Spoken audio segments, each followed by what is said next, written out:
तरंगा मोहम्मद पनाह शहर में कोरोना वायरस के पेश नज़र जिला भर की तरह नूरवाला में भी कोरोना वायरस की वजह से सरकारी प्राइवेट इदारे और मार्केटें बंद कर दी गई। मजीद देखते हैं जिशान अफजल की इस रिपोर्ट में।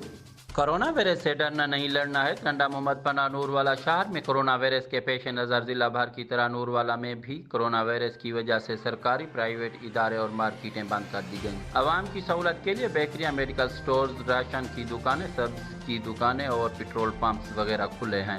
SHO थाना तरंगा मोहम्मद पनाह मलिक मंजूर अहमद ने आवाम को ताकीद की कि तमाम लोग हुकूमत के अहकामात पर अमल करें। खिलाफ वर्जी करने वालों के खिलाफ सख्त कार्रवाई की जाएगी। SHO ने मजीद कहा कि कोरोना वायरस दुनिया भर में तकरीबन 170 मुल्क से जायद मुल्कों को कोरोना वायरस ने अपनी लपेट में ले लिया है, जिसके बायस हजारों अफराद अपनी जान की बाजी हार गए हैं। लाखों लोगों को कोरोना वायरस ने अपनी मर्ज में मुब्तला कर दिया। हुकूमती हिदायत पर अमल करते हुए लोग अपने अपने कारोबार बंद करके घरों में रहने को तरजीह देने लगे। मूजी मर्ज कोरोना ने शहर वीरान करके रख दिया। नूरवाला शहर में मेडिकल स्टोर, सब्जी और करियाना की दुकानें खुली हैं। इस बारे लोगों ने बताया कि हुकूमत अपनी आवाम की हिफाजत की खातिर ये इकदाम उठा रही है। हमें भी अपने आप को कोरोना वायरस से बचने के लिए हुकूमती हिदायत पर अमल करना चाहिए। दूसरी जानब थाना तरंगा मोहम्मद पनाह के पुलिस के जवान गश्त करते हुए अवाम में कोरोना वायरस से बचाव बारे एहतियाती तदाबीर देते नजर आ रहे हैं।